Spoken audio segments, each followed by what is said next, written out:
আসলে প্রাচীনকালে এই সাগরের নাম কিন্তু বঙ্গোপসাগর ছিল না। ১৬শ শতাব্দীতে পর্তুগিজরা যখন এদিকে আসে, ওই হুগলির মোহনা ধরে ওরা আস্তে আস্তে উজানে আসে, এদের দেওয়া নাম হচ্ছে বঙ্গোপসাগর, বে অফ বেঙ্গল। পরে ব্রিটিশরাও এটার নাম দিয়েছে বে অফ বেঙ্গল। আসলে কখনোই এটা বে অফ বেঙ্গল না, এটা একটা সাগর। আমাদের দেশের দক্ষিণে যে সাগর, সেটি তো বঙ্গোপসাগর নামে পরিচিত আমাদের কাছে। আসলে প্রাচীনকালে এই সাগরের নাম কিন্তু বঙ্গোপসাগর ছিল না, গঙ্গাসাগর নামেই এর পরিচয় ছিল। বিখ্যাত ভূগোলবিদ টলেমি এই ভারতবর্ষের যেসব নদ নদী আছে কিংবা অববাহিকা আছে, মোহনা আছে, এর বিবরণ উনি দিয়ে গেছেন। তো বাংলাদেশের দক্ষিণে যে সাগর, এই সাগরের নাম উনি করেছিলেন, নামকরণ করেছিলেন গঙ্গাসাগর। গঙ্গাসাগর কেন বলা হতো? কারণ এই যে বেঙ্গল, টোটাল বেঙ্গল, বাংলা নামে যে বৃহৎ একটা ভূমি, এটা গঙ্গার পলি বালি কাদা দিয়ে গঠিত বেশিরভাগ, এবং গঙ্গার যত শাখা প্রশাখা, এই প্রশাখাগুলো সাগরে গিয়ে মিশেছে এবং এক একটা মোহনার সৃষ্টি করেছে। একেবারে পশ্চিম থেকে যদি শুরু করি, হুগলি মোহনা আছে, তারপরে ওখান থেকে সব পরপর অনেক কয়টা মোহনা আছে। আমাদের বাংলাদেশে মালঞ্চ মোহনা আছে, কুঙ্গা নদীর মোহনা আছে, হরিণঘাটা মোহনা আছে, এরকম আছে। তারপরে রায়মঙ্গল মোহনা আছে, হারিয়াভাঙা মোহনা আছে, এরকম বিভিন্ন মোহনা আছে। তো এই মোহনাগুলোর নাম সে 1000 বছর আগে টলেমি ভিন্ন নামকরণ করে গেছেন, এবং উনি গাঙ্গেয় বদ্বীপের যে দক্ষিণের বিশাল সমুদ্র, তার নামকরণ করে গেছেন গঙ্গাসাগর। পরবর্তী সময়ে 16শ শতাব্দীতে পর্তুগিজরা যখন এদিকে আসে, ওই হুগলির মোহনা ধরে ওরা আস্তে আস্তে উজানে আসে, তারপরে মেঘনার মোহনা ধরেও ওই মগ দস্যুদের সঙ্গে এরাও দস্যুতা করত, এবং বিশাল সুন্দরবনের দক্ষিণের যেসব নদ নদীগুলো আছে সুন্দরবনের ভিতর দিয়ে, এর উজান দিয়ে ওরা আসতো, এসে বিভিন্ন সময়ে গ্রামগঞ্জে হামলা করত, লুণ্ঠন করত, গ্রাম জ্বালিয়ে দিত, ইত্যাদি ইত্যাদি। এদের দেওয়া নাম হচ্ছে বঙ্গোপসাগর, বে অফ বেঙ্গল। পরে ব্রিটিশরাও এটার নাম দিয়েছে বে অফ বেঙ্গল। আসলে কখনোই এটা বে অফ বেঙ্গল না, এটা একটা সাগর, গঙ্গাসাগর। বঙ্গোপসাগর আর পশ্চিমে আর একটা সাগর আছে, ওটাকে বলছে আরব সাগর। তো বঙ্গোপসাগর কেন বলছি? যে সাগরের 3 দিক দিয়ে স্থল এবং একদিকে সাগর, সেটাই উপসাগর বলা হচ্ছে। কিন্তু আরব সাগরেরও 3 দিক দিয়ে কিন্তু স্থল আছে। আরব সাগরের নাম কিন্তু আরব সাগর ছিল না, অ্যারাবিয়ান সি এটা ছিল না। অনেক পুরাকালে এটার নাম ছিল ইরিত্রিয়ান সি। এই ভারত মহাসাগর সহ সব কিছু মিলেই ইরিত্রিয়ান সি বলা হতো হাজার বছর আগে। এই গ্রিকরা যখন এই দেশে আসে, সেই সময়ে কথা বলছি, গ্রিকদের সঙ্গে যখন ব্যবসা বাণিজ্য আমাদের হতো।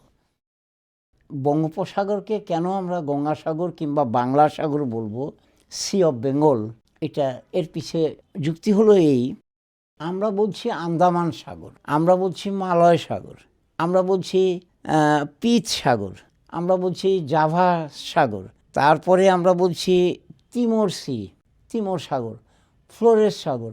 এসব এশিয়ার মধ্যে, মিয়ানমার থেকে আন্দামান দ্বীপপুঞ্জ, এর মধ্যে এই সব মিলিয়ে যে সাগরটা ভারত মহাসাগরের একটা অংশ, এটাকে আমরা নামকরণ করছি আন্দামান সাগর।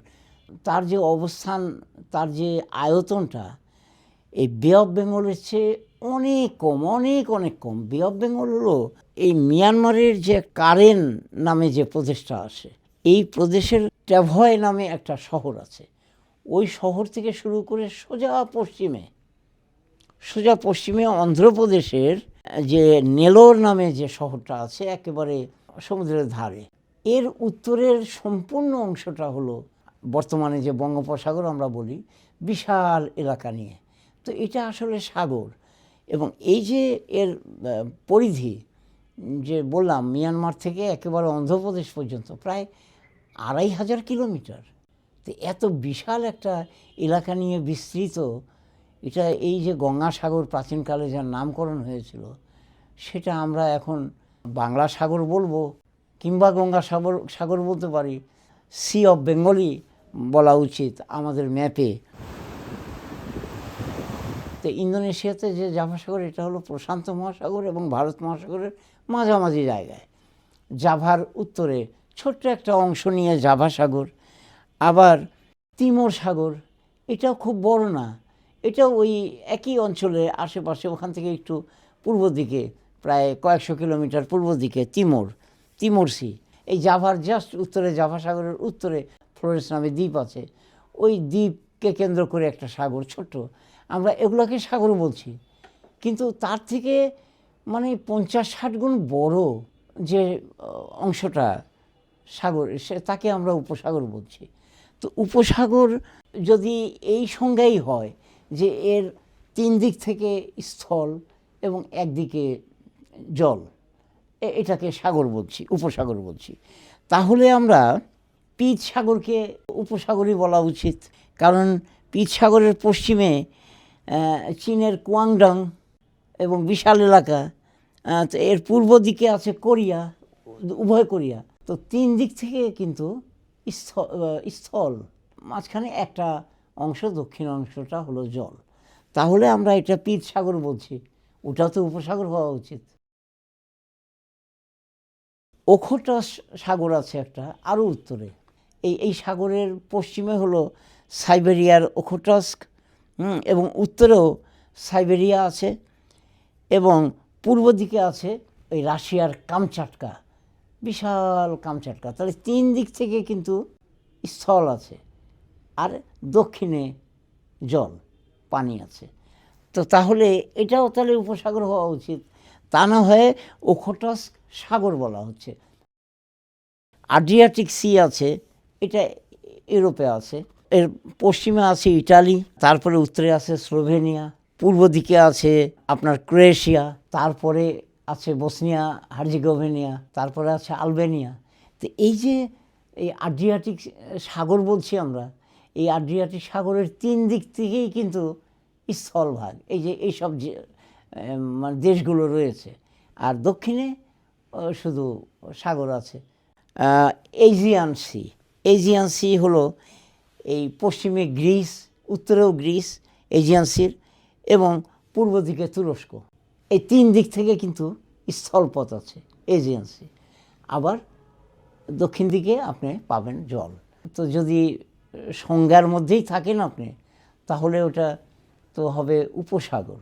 তো আমরা এই যে আড্রিয়াটিক সাগর, ওখোটাস্ক, তারপরে পিচ সাগর কিংবা এজিয়ান সি, এই যে বললাম, এগুলো কিন্তু বঙ্গোপসাগর চেয়ে অনেক অনেক ছোট।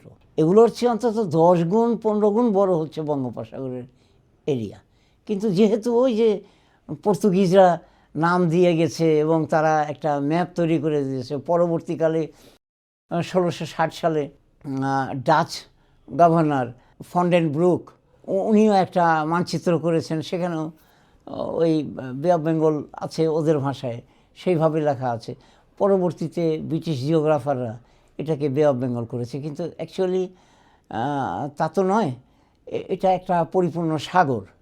ভারত মহাসাগরের মধ্যে আর একটা সাগর, ভারত মহাসাগরের মধ্যে যেমন আন্দামান সি আছে, প্রশান্ত এবং ভারত মহাসাগরের মাঝামাঝি জায়গায় যেমন তিমোর সি আছে, জাভা সি আছে, ফ্লোরেস সি আছে, এরকম মালয় সি, মালয় সাগর। আমাদের কবিতা আছে জীবনানন্দ দাশের, মালয় সাগরে অনেক ঘুরেছি আমি, বিম্বিসার অশোকের ধূসর জগতে, বনলতা সেন বিখ্যাত কবিতা। তো মালয় সাগর মানে দক্ষিণ চীন সাগরের অংশ। তো দক্ষিণ চীন সাগরের এর আয়তনও কিন্তু বে অফ বেঙ্গলের থেকে অনেক ছোট।